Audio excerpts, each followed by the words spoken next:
Hey everyone, thanks for joining. We're going to wait a few minutes just to, allow some additional folks to join.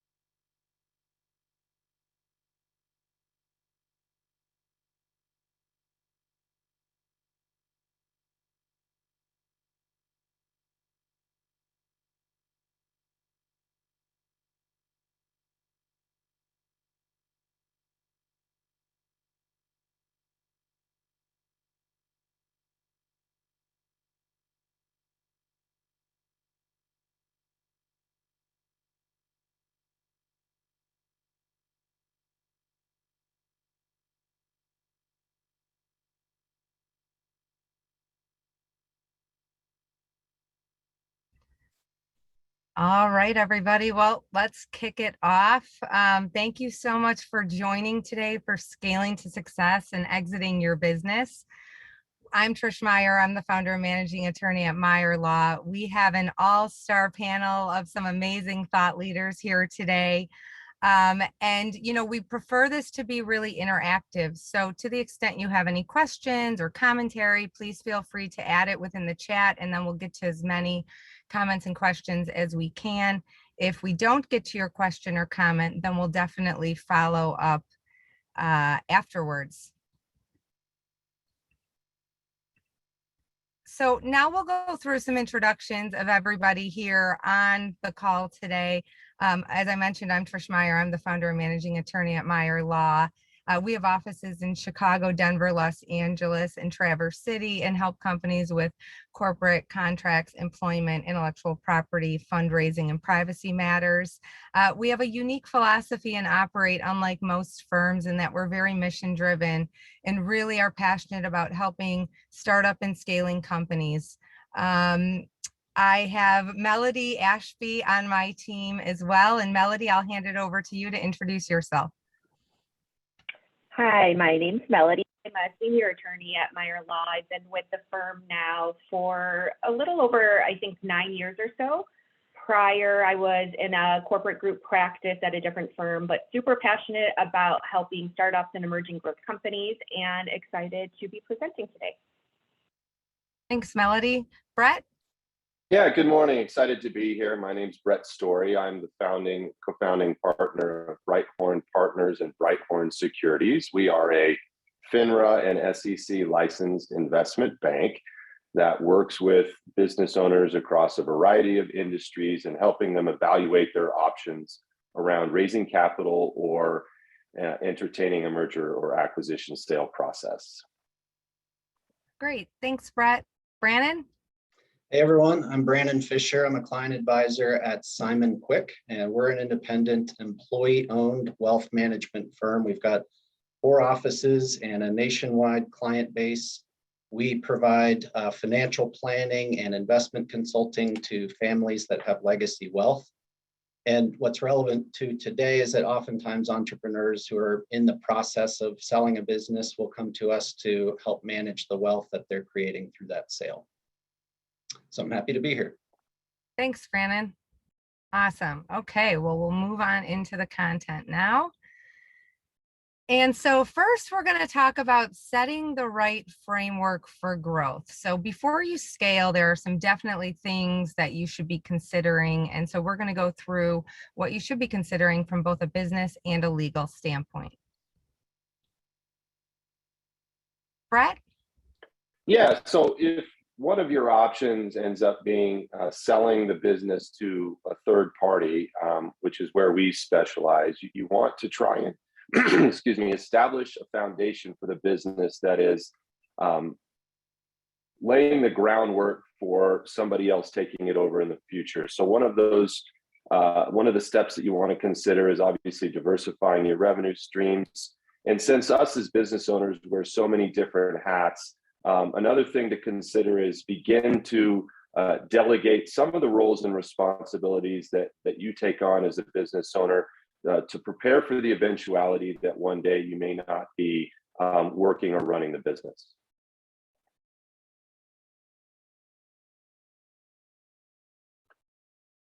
from a legal standpoint, there's obviously stuff that you're going to consider. Maybe one of the lawyers would want to handle that. Sure, yeah. Melody, next slide, and then we can move into some legal considerations.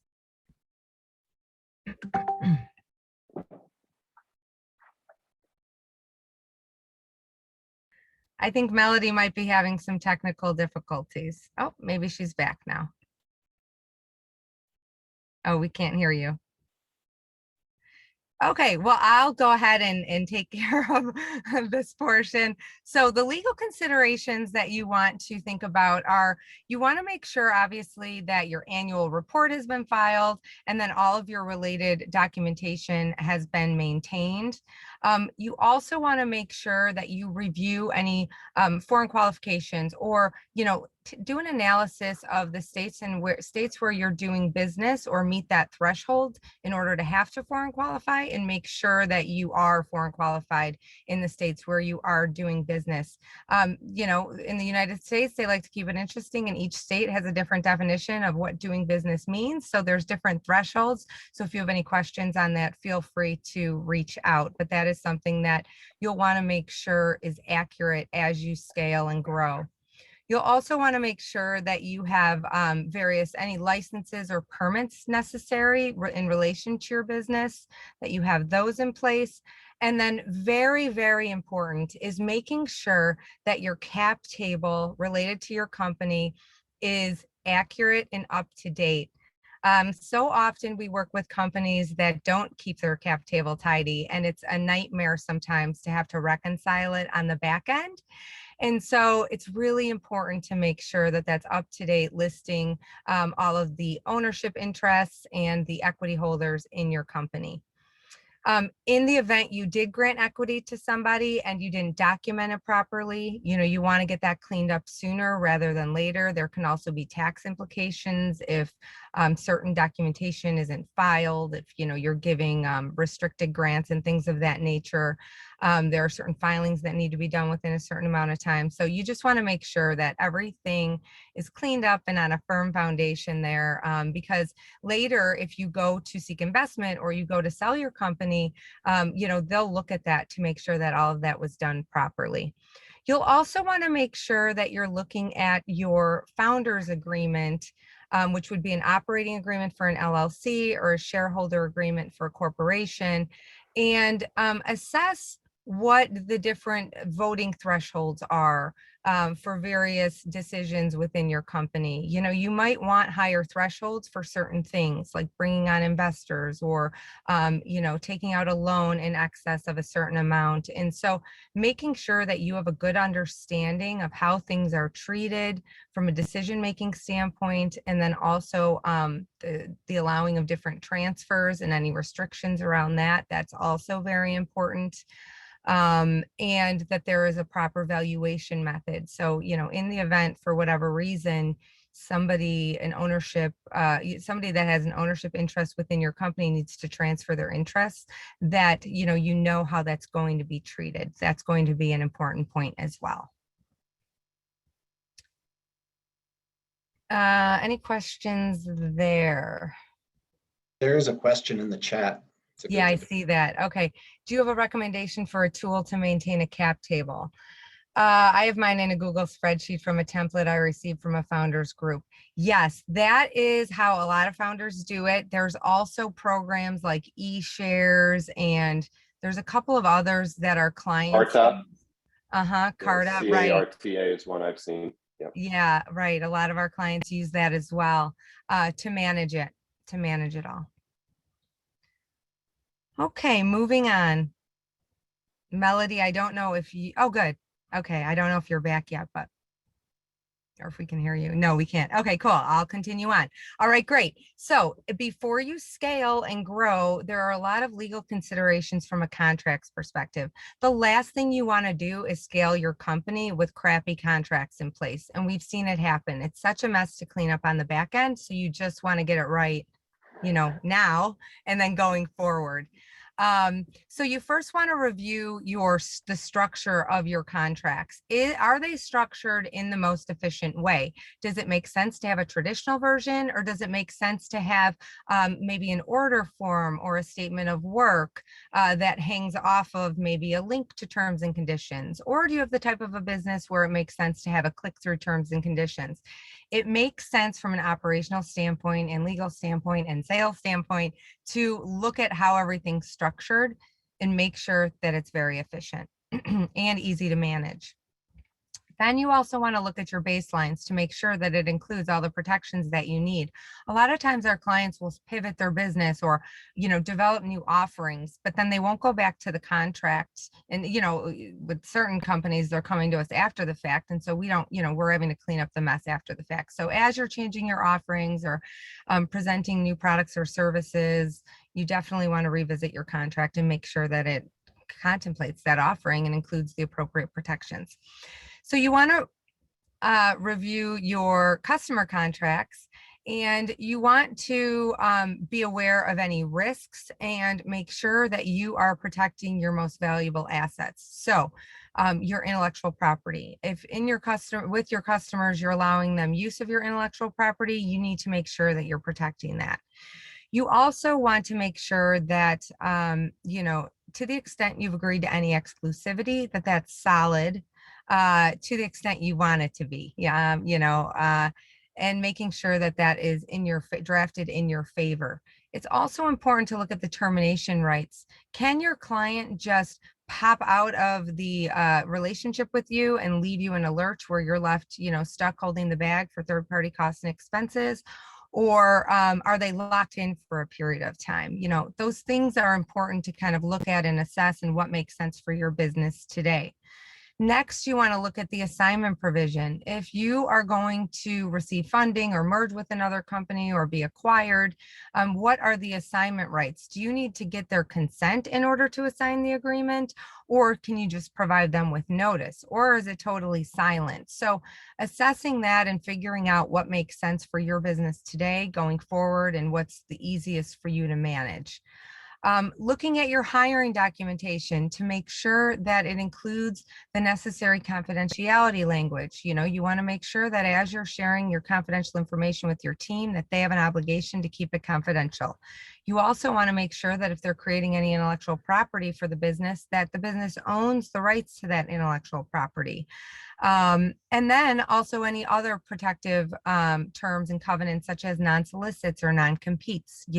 Now is the time to get those terms in place. You can't do anything really after the fact, after they're leaving your company and stealing your people or setting up a competing business. So, contemplating their role, I think, is very important too, because to the extent they're in a key position, you might want to hold them to some higher standards or obligations.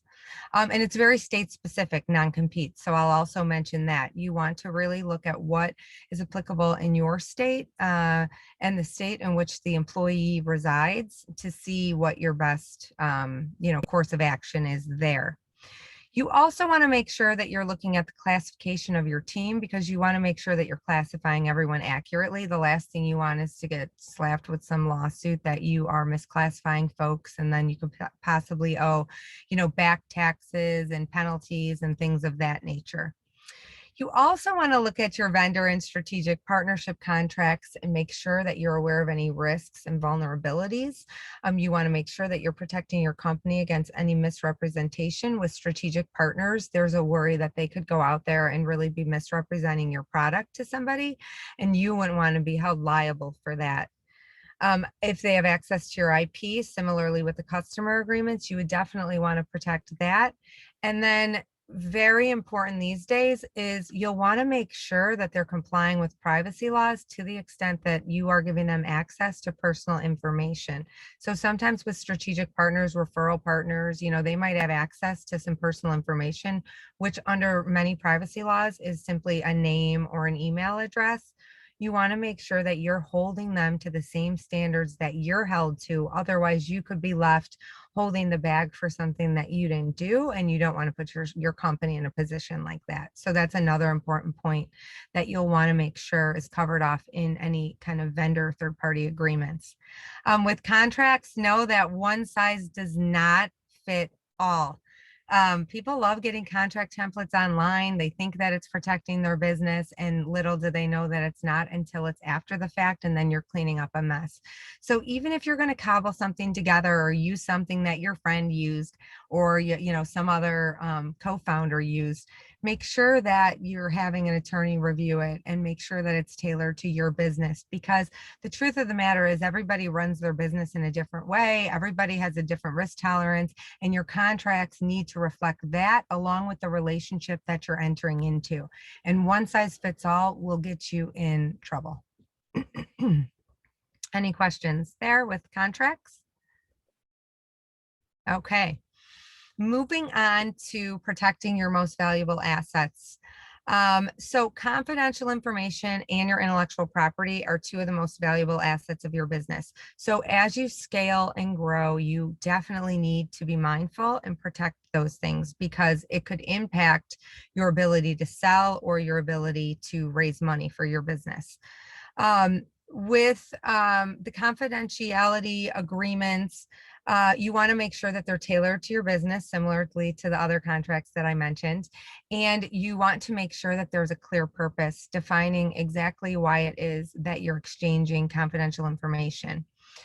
You also want to make sure that in your other types of agreements that you have a confidentiality section that covers that agreement and the purpose for sharing that information under that agreement. Sometimes people will enter into a non-disclosure agreement for kind of a pre-discussion, and then enter into an agreement for the actual product or services, and then they would just refer to the old NDA and say that the old NDA should govern the relationship. But what they usually fail to do is update that purpose in the confidentiality agreement. So then it's questionable what it even covers, and it's kind of the sloppy way to do it. So instead, you should have a confidentiality section within that agreement to cover you and make sure that you're protecting one of your most valuable assets. Next is your intellectual property. So here you need to really understand what you own versus what you license. It is essential to know that if you are hiring somebody, what it is that they're creating for you from scratch, and what it is that they're embedding in there that they've maybe created or using from a third party. So very important to know that. You should also be aware if you have a tech product, if there are any third-party integrations or products or services that are integrated into your product. It's important to know the terms and conditions associated with that, because oftentimes you are required to pass through terms to your end user. So the last thing you want is you hire somebody to create something for you. They're using some third-party product or service you don't know about. You didn't even know the terms that you needed to comply with, and somehow you end up in hot water because of that, or are allowing somebody else to use it. They do something bad with it, and again, you're left holding the bag. So just having a good understanding of all the IP used within your business is essential, and open source as well that follows the same suit. You'll also want to get together a list of your trademarks, copyrights, and patents, and notate any kind of important dates or descriptions and any other identifying information. And then keep this all up to date, because when you go to sell or when you go to raise money for your business, this will all be part of the due diligence process, which we will explain here in a little bit.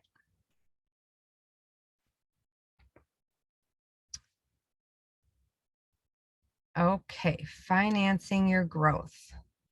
Now we're going to talk about the different ways that you can actually finance the growth of your business.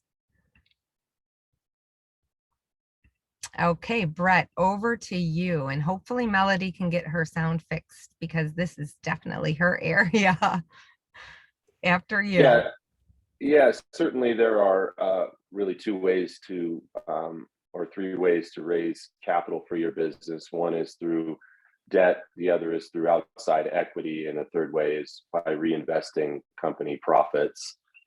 Within the world of debt, there's conventional bank lending, there's SBA lending, there are venture debt or mezzanine debt providers that usually can come in a situation where you're not underwritable by traditional money center banks, and will offer debt usually at higher interest rates. Within the world of equity, you've got sort of friends and family, you've got angels, which are somewhere between friends and family and true institutional capital, and you've got institutional investors like private equity firms, family offices, and venture capital. With all of these decisions, availing yourself of advice from folks like Meyer Law and people who specialize in raising capital with outside parties will go a long way to helping you make the right decision in terms of the timing of raising money, valuation considerations, and ultimately executing on that chosen path. Can you guys hear me? Yes. Okay, I'm back. Great. So as far as legal considerations are concerned, the process that typically gets involved once you've been courting and dating some of your investors, you'll get a term sheet. Prior to that, though, you just want to make sure that you do your own internal due diligence on your own company, which might sound silly, but it's really the purpose and point of due diligence is to prepare for fundraising. And I guess the earlier you start this process, the better, because then it'll help smooth things out as you go through your fundraising process. So due diligence is, making sure that you're going through, and Trisha kind of touched on some of the various contracts that will be reviewed during this process. But for purposes of due diligence, you will make sure that all of your legal ducks are in a row. Do you have all of your corporate filings in order? Where's all your contracts? Do you have an intellectual property folder that reaches back to show that you're the owner of all the IP? And you're going to put together this data room that contains all of your legal agreements that investors will then, or their counsel will then review to make sure that your company's in line with where you should be, that you have all of your, again, ducks in a row. And, it enables them to make sure that the investment and the offering that they're making is in line with what you're saying. We've run into situations in the past where, clients and then their investors have come to an agreement based on term sheets or otherwise on the value of the company. But then as they're digging into due diligence, they find a ton of holes. The company hasn't foreign qualified in various states where they should have been. The company thinks that they're the owner of the IP, but really they're not. From an employment standpoint, they were classifying or misclassifying individuals where they should have been employees, but they were classified as contractors. So all of these things need to be kind of prepared and up to the point. You don't want to do this cleanup while you're fundraising because it just takes that much longer to get the money in the door. So just be prepared, get all of your legal documents in order. So that way, when you go through, even if it's a friends and family or angel or Series C funding round, you'll have all the information that you need. Depending on what type of investment you're receiving, there will be different types of due diligence involved. Usually with a friends and family, there's less due diligence involved. Similar if you're raising on a simple agreement for future equity on a safer convertible note, usually there's not as much due diligence as if you were doing an actual equity round. So depending on the type of round that you're seeking to undergo will ultimately determine the legal documents that you'll want to make sure is prepared. And if you have questions or if you want us to share a similar checklist for due diligence purposes, feel free to reach out. We're happy to share a general checklist to help you start getting your documents in order. Great, thanks. There is one question. If I add a receiving equity component from potential clients in my agreement, how is that written? So I think what Swati, hi. I think what you're asking is if you are receiving equity in exchange for providing services to a client, how is that written in your agreement? Yes. It's kind of a two-part. Like it would be like potential, like a fee, and if clients can't pay like the full fee, you know, thinking about having conversations, I should say, but adding like an equity component. And I wanted to know, I guess, what your thoughts were on that and how that would work with employees. With the employees? So Like, with just a so that team? I'm clear, you're asking if you're the service provider in this scenario and your client might be paying you some money, but then in exchange for the remainder of the services you're providing, you'll be receiving equity in their company?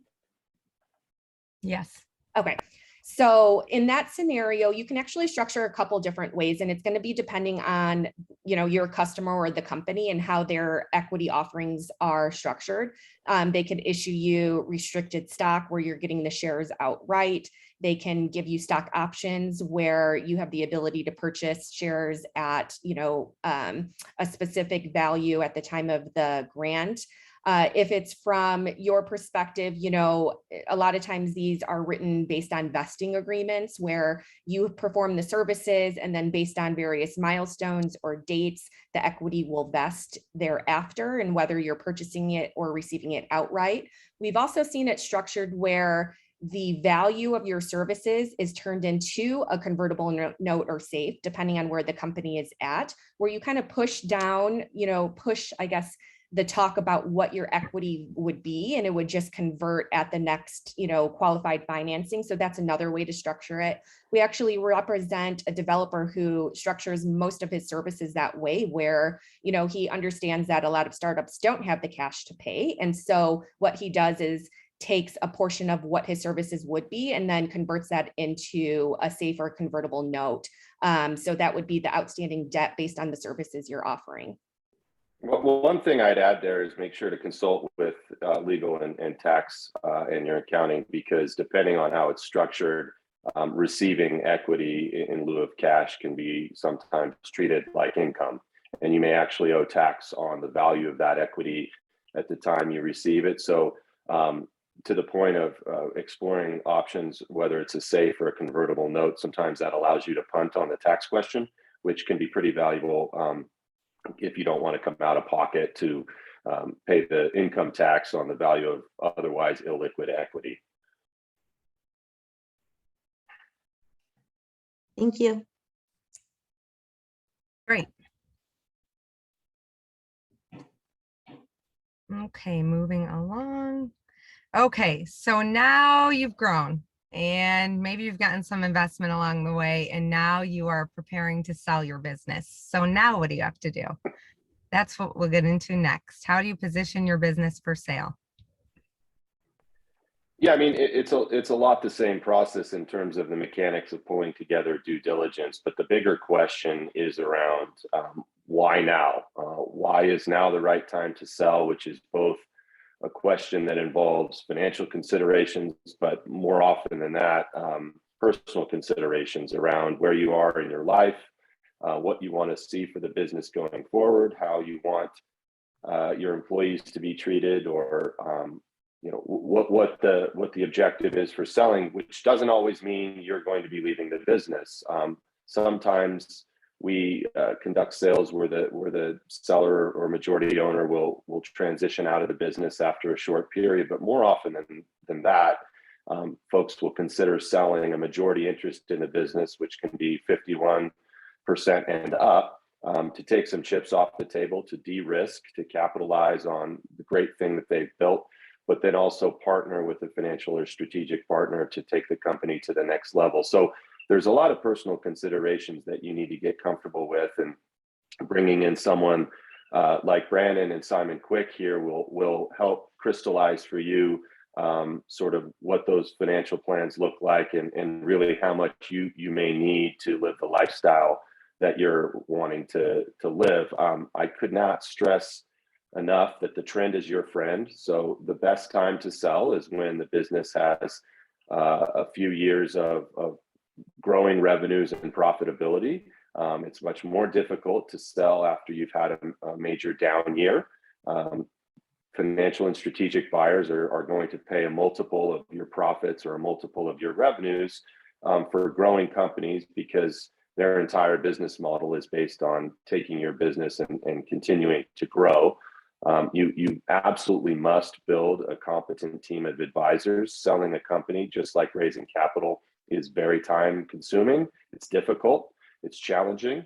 And one of the worst things you can do is take your eye off the ball and let the business suffer while you're trying to do it yourself, raising capital or selling. So you need accounting, you need a deal counsel like the folks at Meyer Law, you need an investment bank that can help have discussions with prospective buyers, but also filter out those buyers that may just be fishing, including your competitors. And then at some point, you need to understand who you're going to bring into the circle during the process that will help you. And those are going to be key team members. Maybe it's a CFO, maybe it's your head salesperson. But you're not going to want to let the entire company know right off the bat that you're considering a sale process. And this is another thing that competent deal counsel and competent investment banking advisors will help, because you've got to keep this process very confidential and only let both folks on the buyer side as well as your employees know about the process when the time is right. So really get clear on your goals and objectives, and then find the right team to help you execute.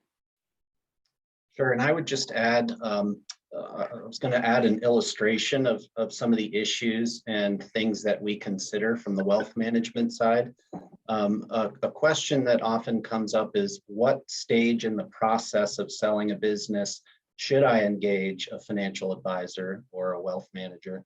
And from my perspective, the earlier the better, because even pre-liquidity event, if we can start talking about some of the financial planning issues, the more understanding we have about not only the nature of the sale, but also what your financial goals are after you have the wealth, the more effective we can be when it comes to tax planning and estate planning. So I usually like to say that we like to be involved as early as possible, even if we're not necessarily managing a ton of money.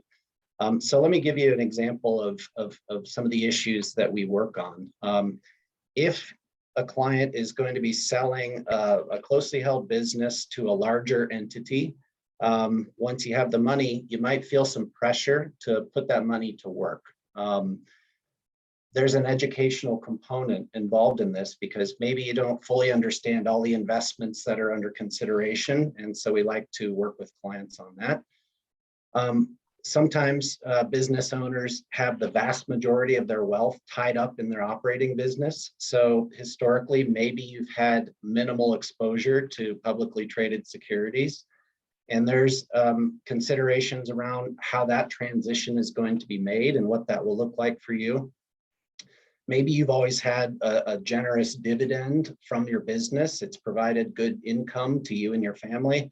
So if that's the case, once you've sold it, that will be gone. So how do you replace that income? If you're going to do that through a portfolio of investments, that's a big consideration. So the liquidity also usually provides an opportunity to review wills, trusts, multi-generational planning strategies. So we like to work with other advisors on the tax and legal side, and even on the risk management side, like insurance, to make sure that all of the appropriate structures are being put in place.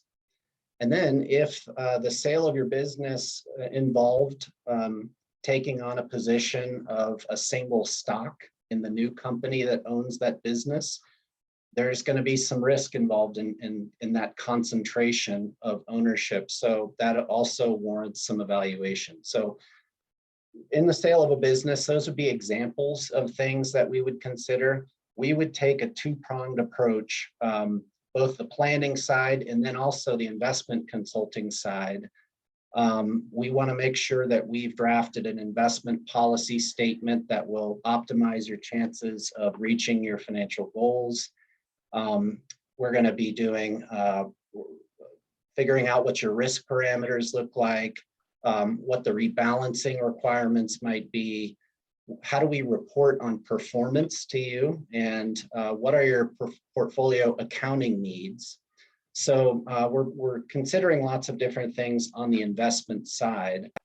And sometimes what we try to do, just in terms of getting clients on board is kind of slowing down the process to make sure that we're being strategic and proactive rather than reactive. As Brett mentioned, sometimes if you kind of jump in, you have to unwind things, go back a couple of steps and make sure that you are actually following best practices. So I'll leave it there, but happy to answer any questions on that. We've got a great question from Mark. Hi, Mark. Mark wants to know, is a fractional CFO a good role to add to quarterback the creation of the team for a money raise or sale of the company? All of you on the call can play a part, but who is the quarterback? I'm a big fan of fractional CFOs until you hit sort of 10 million of revenue. I think that can be a great solution, especially if you have a controller. But once the decision is made to raise capital or to sell the company, the investment bank is really the quarterback. And that's because they're typically involved earliest in the process. Hopefully by that point, you've engaged a firm like Meyer Law to make sure that all of your contracts and due diligence are up to snuff, but the deal counsel, the actual lawyers who work on the transaction are not going to come in until the letter of intent stage. And there's, you know, a 2 to 3 to 4 month period when you're out to market soliciting interest, where the investment bank is really the quarterback. And then at the time you reach the letter of intent stage, the role of the investment bank is really to again, marshal the resources of your accounting team and your legal team, as well as, you know, keep the buyer and their advisors feet to the fire to keep the process moving forward. But early in the process, if you maybe have a controller that is great at keeping the books, but is not, you know, a true CFO skill set, engaging a fractional CFO, it can be vital, because one of the most important things that happens early in the process is to build out the pro forma, which is your projections, your financial projections for the next 2 to 3 to 4 years. Those financial projections need to be really scrutinized by somebody who understands the business, which again will be a combination of the investment bank and your internal folks. But those projections are going to form the basis for your valuation. And more importantly than that, if your deal ends up being a deal that has what we call an earnout, which is where you've got some back-end compensation that is tied to you hitting certain numbers, the buyer is going to take you at face value based on your own projections. So making sure that those projections are realistic and attainable can mean all the difference between you hitting your earnout and not. And somebody like a fractional CFO can be pretty important to arriving there. Great, thanks. Okay, moving on to the next Oh, I slide. see Mark has another question. Oh, sorry. Sure, yeah. Mark, it's a rule of thumb. It's going to depend on how complex your business is. Certainly, I've seen 5 million revenue companies that are maybe have overseas or joint ventures or a variety of revenue streams for where a full-time CFO makes sense. But as a rule of thumb, a fractional CFO should be able to handle most businesses up to sort of that $10 million revenue range. Great, thanks. Okay, so now we're going to go through the options for selling your business. So Now- if you are considering selling your business, you might be under the assumption that, selling to a third party is really your only option. But, in reality, selling to a third party is oftentimes really actually difficult to achieve, right? And can be the more costly option as well, depending on the scenario. So one way to sell your business is really just through family succession. That's where you're going to sell to a family member. In some cases, this can lower your tax liability when you transfer some or all of the business as a gift, for example. Of course, sales to family can create some type of feud or dysfunction if it's not going to be managed well. And transferring to a family member may not provide you with adequate cash to fund a retirement. So again, it's depending on your option and what your goals are, both from a financial and non-financial perspective, will help you determine which mode, I guess, or alternative is best for your scenario. But selling to family often is in one of the main goals for some folks. So that's one way to get out of the business, but still keep it within the family.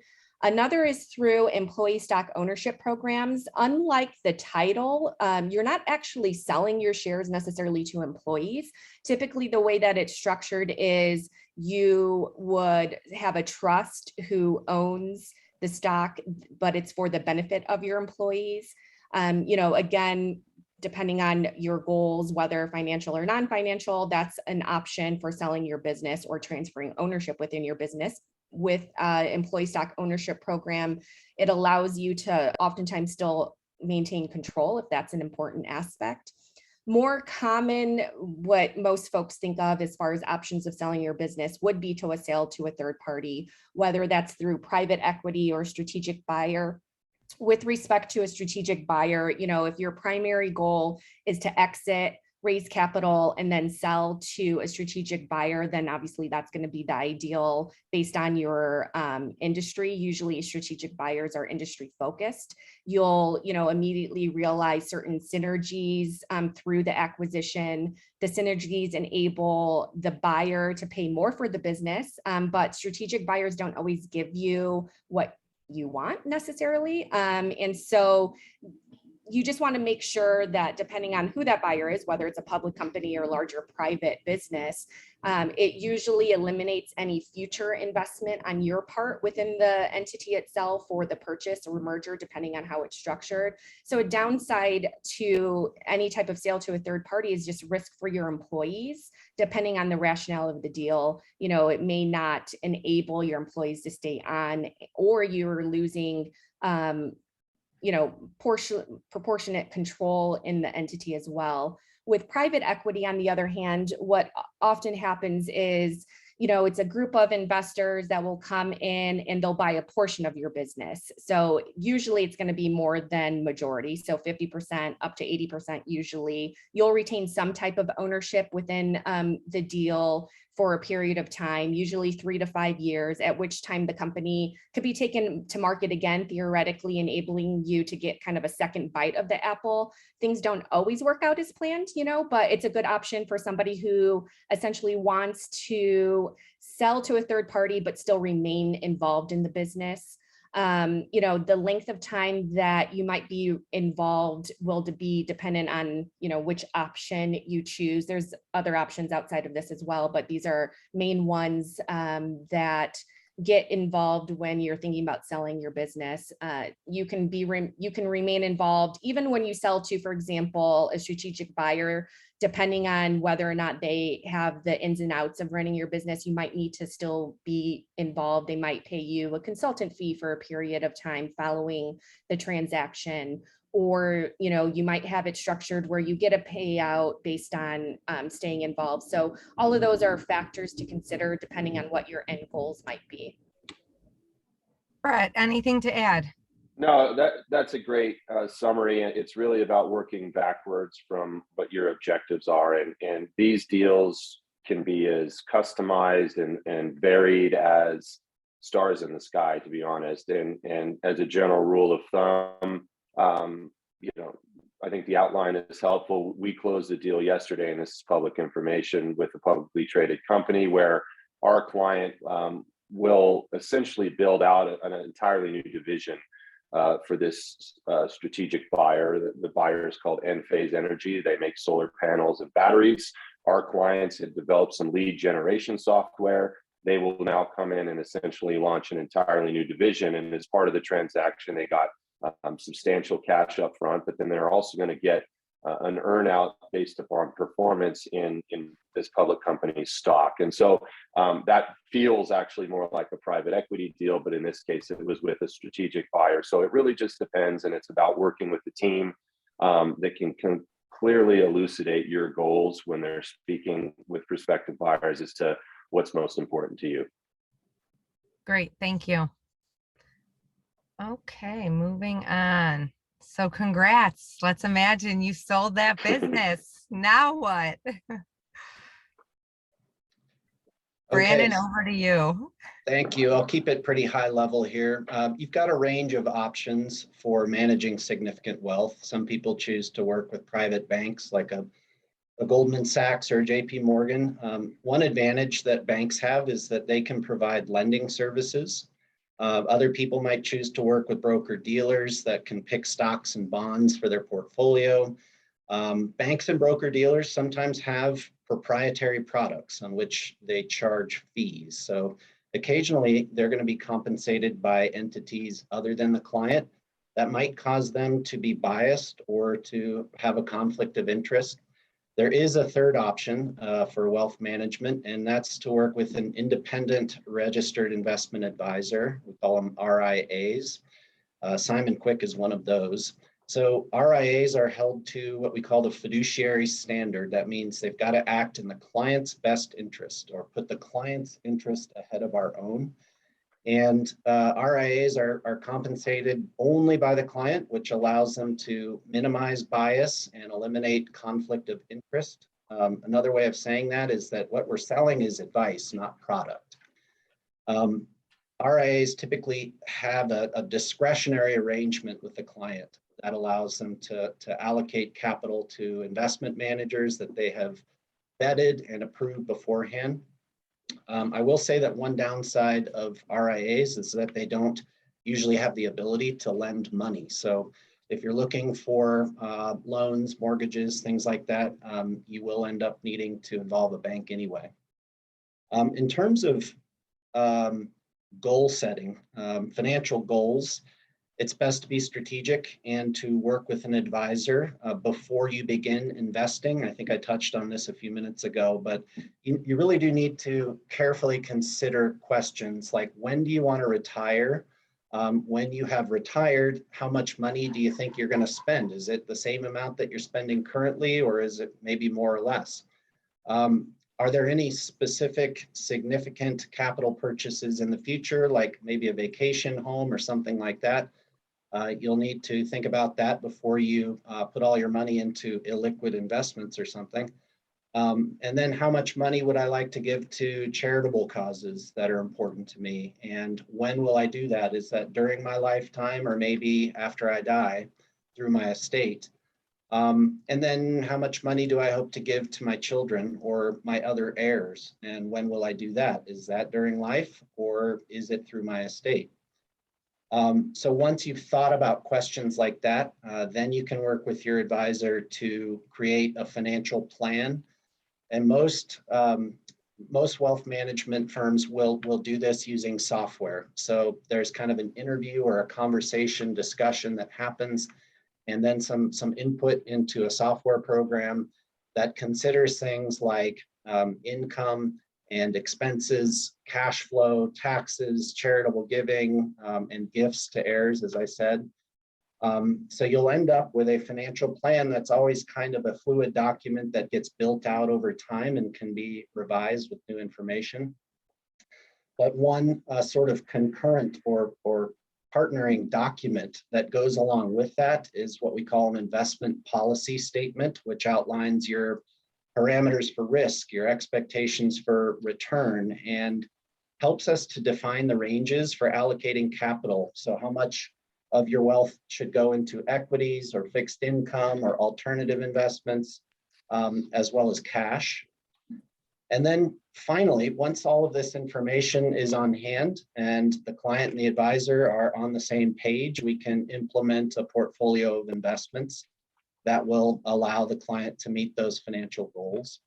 And at this point, I just want to emphasize the importance of choosing an advisor that's going to be available to you because things happen, right? So you want to understand the status of your investment portfolio if the market's really volatile or if things are happening geopolitically that may impact the economy, like they are today, actually. But we usually like to meet with clients on a regular basis. If it's a new client, it might be as frequently as every couple of weeks or month, but once everything's in place, portfolio's ticking along pretty normally, It might be more like 2 to 4 times a year, but that's just based on the client relationship. So I guess what I was trying to do is just to give you kind of an overview of options and considerations here. But that's pretty high level. So if anybody has questions, happy to kind of delve in deeper. I would just add that I can't stress enough how important it is to have someone like Brandon and Simon Quick involved early in the sale process, because to put it in very concrete terms, you can avoid a massive tax bill, or at least delay a massive tax bill that in some cases can be the difference between, paying very little tax, or if you happen to sell a business over a certain amount in the state of California, your effective rate's 53% because the state of California doesn't recognize capital gains. So that can be pretty significant, and there's only so much that an advisor can do if they're brought in too late in the process. Well said, Brett. Yeah, awesome. All right, everybody. Well, if anybody doesn't have any other questions and you come up with questions later, don't hesitate to reach out. Everybody's contact information is there on the screen. Feel free to screenshot it. And thanks so much for joining. Thank you, Tricia and Meyer Yes. Law for putting this together. Appreciate it. Absolutely. Much appreciated. Absolutely. Thanks, guys. Have a great day. Bye, everybody. Bye.